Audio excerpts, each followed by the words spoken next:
Lavender marriage, an arrangement between a gay celebrity and a heterosexual partner, was never about love.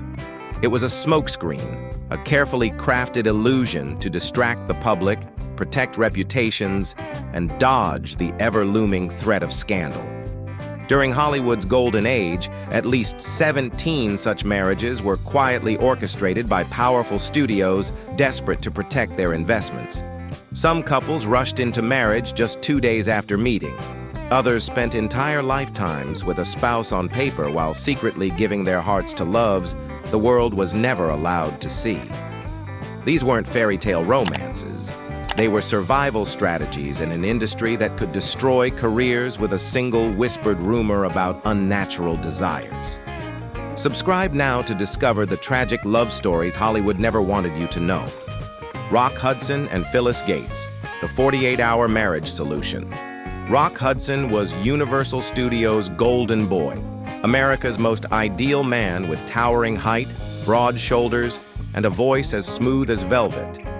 But in fall 1954, his entire career nearly crumbled when Confidential magazine received documents from a former gardener, including handwritten letters and a blurry photo of two men embracing at director George Cukor's party.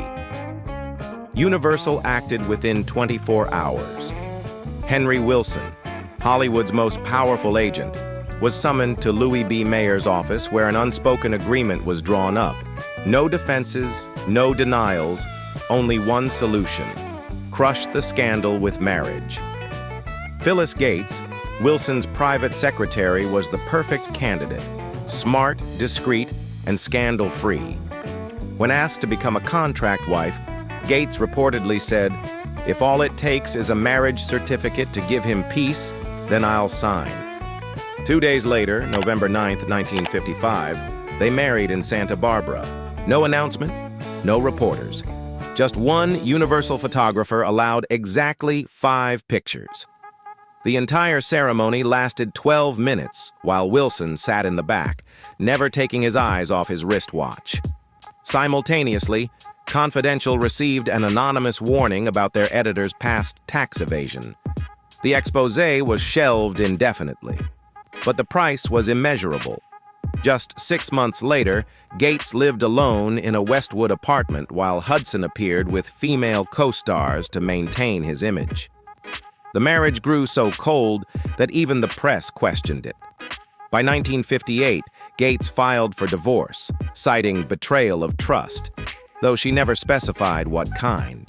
She later reflected, "I don't regret it, but I do feel sorrow for him, a man who was never allowed to live truthfully." James Dean and Pier Angeli, the wedding that felt like a contract. In October 1955, America followed every step of Hollywood's ultimate symbol of youth. James Dean, the defiant rebel with storm-filled eyes, and Pier Angeli, the gentle Italian actress whose classic beauty made every mother nod approval. Their wedding at St. Timothy's Church drew 300 guests and front-page coverage nationwide, but behind the glamour lay a cold emergency contract staged by invisible hands. Dean was entangled in uncontrollable rumors, leaked photos with fellow actors, attendance at discreet private parties not meant for press coverage. When a young reporter tried publishing those photos, he was summoned to his newsroom and told to burn every draft if you want a career. Warner Brothers couldn't afford to let their rebel's career collapse over whispers. They summoned Dean to a closed-door meeting with a contract addendum worth $3 million and a morality clause. If Dean didn't dispel suspicions, he'd be suspended indefinitely, and Rebel Without a Cause promotional campaigns would cease immediately. The studio found their solution: Pier Angeli, beautiful with a clean public image, eager to reclaim spotlight after underwhelming projects. They met for the first time at a coincidental party arranged by Warner Brothers, where everything from lighting to background music was staged for photographers. The rushed grand wedding, carried out with traditional rites, saw Pier in French lace, James in tailored tuxedo. Media hailed it as the year's most perfect wedding. But perhaps only the cameraman noticed they never locked eyes for more than 3 seconds, and their kiss required 3 takes. There was no honeymoon. 2 days later, Dean was back filming Giant, as if the wedding never happened. A colleague recalled, he was silent, mysterious, but that day couldn't hide his sadness. Just 6 days after the wedding, Dean died in his fatal car crash. Police found a folded wedding photo in his glove compartment with a handwritten note. "Thank you for helping me hold this role until the very end. Anthony Perkins and Barry Berenson, the marriage that protected 2 secrets." Anthony Perkins, the iconic Norman Bates, lived quietly in a Hollywood drowning in tabloid chaos. No scandals, no starlet affairs. Seemingly the perfect gentleman. But behind that shell was a relationship hidden for nearly 2 decades with Rock Hudson, America's ultimate symbol of masculinity. They met in summer 1955 at director George Cukor's Malibu party, rumored to be a secret haven for closeted stars. Perkins, just over 20 and shy, spent 2 hours whispering with Hudson in a quiet corner. Over subsequent years, they were spotted together multiple times, riding in the same car after screenings, renting cabins together in Big Bear Lake, sitting side by side at Montgomery Clift's private birthday party in a photo later destroyed before publication. By the early 1970s, danger loomed. Confidential magazine began publishing exposés on famous actors' private lives, directly implicating Hudson in a 1971 article titled "The King of the Screen and the Room Without Women." Perkins suddenly found his name appearing in gossip columns, with one editor writing, "If Hudson goes down, Anthony Perkins will be dragged along first." A marriage was quickly arranged. Barry Berenson, talented photographer and granddaughter of legendary designer Elsa Schiaparelli, was introduced at a charity event in late 1971. Within weeks, they were appearing together publicly, with tabloids declaring, "Perkins has finally found love." But a close friend later revealed Barry knew everything. "She always said, 'I love him. No matter who he loves, I wanted to protect his life.'" They married August 1973 in a private Cape Cod ceremony. A former gardener recalled Perkins barely spoke during the entire ceremony, offering only faint smiles when Barry held his hand. Their unusual post-marriage life included separate houses in New York and California, seeing each other during holidays, having 2 sons, but rarely appearing together publicly. When Hudson died in 1985, Hollywood panicked, holding emergency meetings about actors with similar rumors. Perkins topped the must-protect list. After Perkins died in 1992, Barry stood before his portrait clutching something small, rumored to be a letter from Anthony, or perhaps Hudson. Years later, she told a friend, "I was wife to a man who never really belonged to me, but I never regretted it because I was the place he could return when he couldn't be himself." Cary Grant and Dyan Cannon, the marriage. After 15 years with a male lover on screen, Cary Grant was the impossibly perfect gentleman. From Hitchcock's North by Northwest to An Affair to Remember, every role made female audiences swoon. But behind the doors of his Crescent Drive, Beverly Hills mansion, Grant lived for 15 years with Randolph Scott, his co-star from 1932's Hot Saturday. They were more than roommates, vacationing together in Malibu, raising dogs, dining with famous couples like Clark Gable and Carole Lombard. Modern Screen magazine ran a 1934 photo series titled Hollywood's Most Unusual Roommates, featuring the men hanging laundry, cooking together, reading Sunday papers side by side in armchairs. A 1935 photoplay article stated, "If you want to learn how to maintain a marriage, ask Cary Grant and Randolph Scott. The only thing is, they're not married." Grant remained silent until 1965, when journalist Joe Hyams published a leaked Warner Brothers memo listing Grant's name alongside sensitive image, address before PR backlash. Universal Pictures worried that if the Grant-Scott story broke, the gentlemanly persona they'd crafted would crash. 1 week after Hyams' report, Grant suddenly appeared on Life magazine's cover hand in hand with Dyan, an actress 33 years his junior who'd gained fame in The Rise and Fall of Legs Diamond. Nobody believed it was real, but July 26, 1965, they held a Beverly Hills hotel wedding before 40 guests, including Billy Wilder. It was Grant's only wedding where he personally invited press coverage. A photographer noted, "I've shot over 200 Hollywood weddings, but this was the only time I saw a groom smile so much he couldn't blink." 1 year later, Dyan gave birth to daughter Jennifer. But marriage wasn't salvation.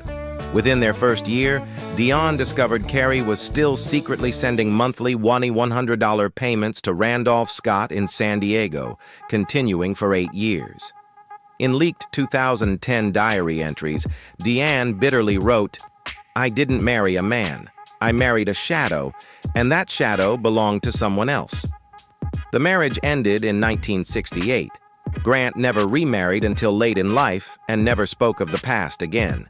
In his final 1980 NBC interview, when asked if there was anything in life where he felt he was never truly himself, Grant simply smiled at the camera and said nothing. Judy Garland and Vincente Minnelli, the director's secret behind the veil. On a summer 1944 afternoon inside MGM's Studio 5, as film reel scents lingered backstage, director Vincente Minnelli, a man with dark eyes and Art Deco aesthetic as flawless as if he'd stepped from a painting, was seen adjusting Judy Garland's bow tie. That small gesture was seized by Hollywood press as the opening shot of one of cinema's most cleverly staged marriages. Garland was already an A-list star thanks to The Wizard of Oz, while Minnelli had just made waves with Meet Me in St. Louis. Newspapers called them MGM's golden couple, but insiders had whispered for years that Minnelli was a regular at Greenwich Village gay bars during his New York days, known by the peculiar nickname Miss V. According to screenwriter Charles Walter's memoir, Minnelli was once spotted at a Malibu private party wearing a red velvet dress, fully made up, using the alias Vivian. Though photos were hidden, the incident was recorded in MGM's secret personnel files by studio boss Louis B. Mayer, files used to control stars during the Golden Age. When photoplay threatened bringing the story to light in early 1945, a plan was set in motion. Mayer summoned both stars to his private office with one line: "If you two get married, I'll erase everything from the file. If not, neither of you will have a place here." The wedding took place June 15, 1945, at Mayer's Brentwood home. No reporters, no celebrity guests, just agents and managers in a ceremony lasting exactly 9 minutes. That evening, the couple was placed in Chateau Marmont's corner suite overlooking Sunset Strip. But according to the hotel manager, Garland slept alone that night. Minnelli returned to the studio for urgent business with the art director.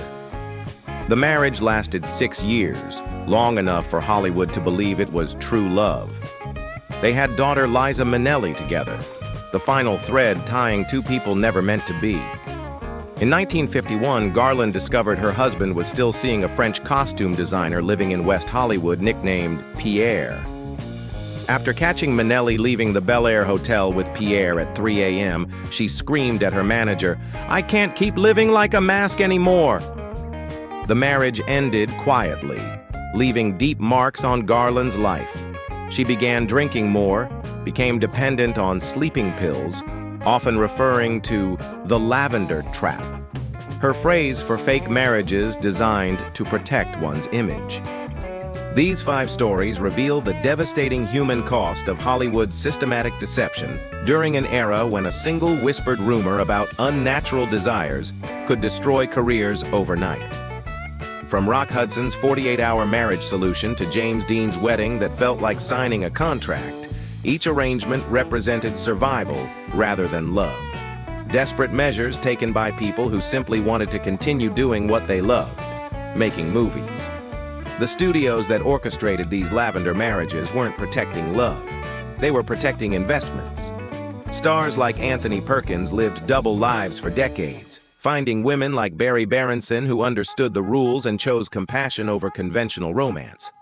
Others, like Cary, maintained decades-long relationships with male partners while using marriage as a shield against an unforgiving public. Perhaps most tragic are stories like Judy Garland's, who found herself trapped not once, but multiple times in relationships designed to protect others' secrets rather than nurture her own happiness. These weren't just fake marriages, they were elaborate performances that required incredible emotional sacrifice from everyone involved. While society has evolved dramatically since Hollywood's golden age, these stories remind us of the courage required to live authentically in hostile environments and the profound cost of systems that force people to choose between their careers and their hearts. If these hidden Hollywood stories moved you, share this video and subscribe for more untold tales of love, sacrifice, and survival behind the silver screen.